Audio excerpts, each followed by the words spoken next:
चलिए next question समझते हैं, जो कि मैट्रिक्स से है। और ये जो क्वेश्चन है ये बहुत इंपॉर्टेंट क्वेश्चन है, सब्जेक्टिव और ऑब्जेक्टिव दोनों ही पॉइंट ऑफ व्यू से, क्योंकि इस टाइप के क्वेश्चंस में अक्सर स्टूडेंट्स गलती करते हैं। और गलती क्या करते हैं वो भी हम समझते हैं। देखिए, जो हमारा क्वेश्चन है, if A is equal to matrix जिसके एलिमेंट्स हैं x1 0 1 एंड मैट्रिक्स V है, उसके एलिमेंट्स हैं 1 5 0 1, then find the value of x for which A square is equal to B. इसके हमने कुछ ऑप्शंस भी ले रखे हैं जो कि पॉसिबल हमारे आंसर्स होते हैं। ऑप्शन ए है हमारा x equal to +-1, option B है हमारा x is equal to 4, option C है हमारा a एंड b बोथ, मतलब a एंड b दोनों ही राइट आंसर हैं। और हमने एक ऑप्शन और ले रखा है डी, नन, मतलब इनमें से कोई भी नहीं। ठीक है, तो चलिए इस क्वेश्चन को सॉल्व करते हैं और देखते हैं कहाँ हमसे गलती होती है। तो इसको सॉल्व करने के लिए तो इसको हम सॉल्व करते हैं, राइट। हमको ए मैट्रिक्स गिवन है, मैट्रिक्स ए है हमारे पास x 0 1 1, मैट्रिक्स बी है हमारे पास 1 5 0 एंड 1, राइट। और हमको x की वैल्यू निकालनी है, जबकि हमको कंडीशन गिवन है A square is equal to B. तो जो गिवन कंडीशन है हमारे पास वो है A square is equal to B. तो पहले हम ए स्क्वायर की वैल्यू को कैलकुलेट करते हैं। ए स्क्वायर दैट मीन्स हम ए स्क्वायर को लिख सकते हैं ए इंटू ए। तो मैट्रिक्स ए का मैट्रिक्स ए के साथ ही हमको मल्टीप्लिकेशन करना है। तो मैट्रिक्स ए है हमारे पास x 0 1 1, और अगेन मैट्रिक्स ए है हमारे पास x 0 1 1। हमको पता है कि जब हम दो मैट्रिक्स का आपस में मल्टीप्लिकेशन करते हैं तो मल्टीप्लिकेशन तभी पॉसिबल है जब कि पहले मैट्रिक्स के नंबर ऑफ़ रो दूसरे मैट्रिक्स के नंबर ऑफ़ कॉलम के इक्वल है। तो यहाँ पे नंबर ऑफ़ रो 2 है और यहाँ पे नंबर ऑफ़ कॉलम भी 2 है, तो इन दोनों का मैट्रिक्स मल्टीप्लिकेशन पॉसिबल है। तो और जो हम मैट्रिक्स मल्टीप्लिकेशन करते हैं वो रो बाय कॉलम मल्टीप्लिकेशन करते हैं। तो पहली रो का मल्टीप्लिकेशन सेकंड मैट्रिक्स के पहले कॉलम के साथ होगा। तो हम मल्टीप्लिकेशन करते हैं x into x square plus of 0 into 1, तो फाइनली रिजल्ट आ गया हमारे पास 0। ठीक, अब अगेन इस रो का सेकंड कॉलम से साथ करते हैं। तो x into 0 0, 0 into 1 0, clear. Next second row का फर्स्ट कॉलम के साथ, तो 1 into x plus of 1 into 1 1। Second row का सेकंड कॉलम के साथ 1 इंटू 0 0, 1 इंटू 1 1। तो जो हमारे पास रिजल्टेंट मैट्रिक्स आया ए स्क्वायर वो आया x square x plus 1 0 and 1, clear.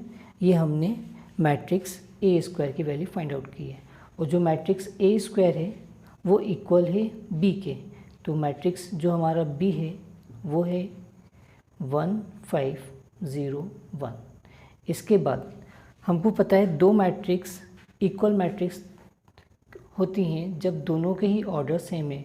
तो मैट्रिक्स ए स्क्वायर के मैट्रिक्स का हम ऑर्डर देखें तो इसका ऑर्डर है 2 क्रॉस 2, और जो बी मैट्रिक्स है उसका ऑर्डर भी है 2 क्रॉस 2। दैट मीन्स दोनों ही मैट्रिक्स इक्वल मैट्रिक्स है। तो हमको ये भी पता है कि जब दोनों मैट्रिक्स इक्वल मैट्रिक्स होती हैं तो उनके करस्पॉन्डिंग एलिमेंट्स आपस में इक्वल होते हैं। तो हम करस्पॉन्डिंग एलिमेंट्स को आपस में इक्वेट कर दें तो एक्स स्क्वायर इक्वल होगा 1 के। तो इससे एक्स स्क्वायर एक्स की वैल्यू हो जाएगी अंडर रूट ऑफ 1, या फिर हम इसे लिख सकते हैं +-1, जो कि हमारा ऑप्शन ए है। कई स्टूडेंट्स इतना ही सॉल्व करके ऑप्शन ए को टिक भी कर सकते हैं। ठीक है, सेकंड रो के एलिमेंट्स को अपन देखें तो x प्लस 1 की वैल्यू किसके इक्वल होगी, 5 के इक्वल। तो यहाँ से जो x की वैल्यू निकलेगी वो 4 निकलेगी। अगर किसी स्टूडेंट ने थोड़ा ज़्यादा सॉल्व कर लिया तो वो ऑप्शन बी को भी लगा देगा।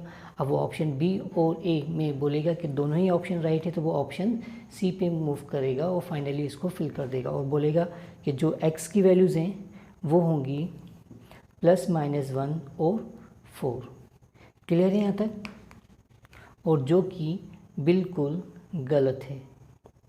अब वो गलत क्यों है, अब हम इसको समझते हैं। देखिए, अगर सपोज़ हम x की वैल्यू +1 या -1 या 4 हम लेते हैं, क्लियर। x की वैल्यू +1 -1 या 4 को हम लेते हैं तो उससे पहले देखिए हमारे पास है ए स्क्वायर को हमने कैलकुलेट कर लिया था। ए स्क्वायर की वैल्यू है हमारे पास x स्क्वायर x + 1 0 और 1, ये इक्वल होगा किसके 1 5 0 एंड 1, दोनों ही इक्वल मैट्रिक्स हैं। क्लियर। तो करस्पॉन्डिंग एलिमेंट्स आपस में इक्वल होना चाहिए। अगर हम x के प्लेस पे यहाँ 1 पुट कर दें, तो अगर x के प्लेस पे हम 1 पुट कर दें तो 1 का स्क्वायर 1 आया, 0 के प्लेस पे 0 है, 1 + 1 यहाँ हो गया 2 और ये हो गया 1, और ये इक्वल होगा किसके 1 0 5 1 के।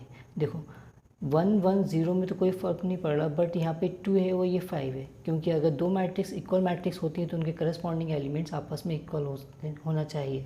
तो यहाँ पे 2 और 5 के इक्वल नहीं है, तो 2 is not equal to 5, that means 1 इसका रिजल्ट नहीं हुआ।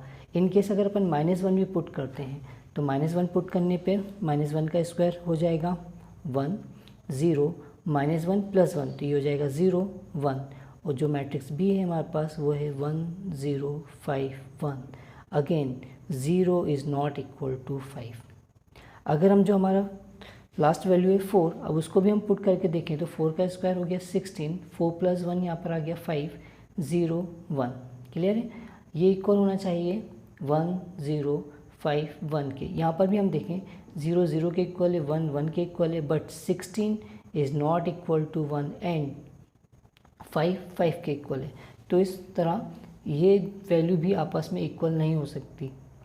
तो हम कहेंगे ये दोनों x की जो वैल्यूज़ हैं उन पर जो मैट्रिक्स है वो इक्वल मैट्रिक्स तो हैं, बट करस्पॉन्डिंग एलिमेंट्स आपस में इक्वल नहीं हैं। क्लियर है। तो हम इस केस में x की वैल्यू फाइंड आउट नहीं कर सकते, तो जो हमारा आंसर होगा वो होगा नन ऑफ दीज, जो कि राइट होगा। क्लियर है ये क्वेश्चन।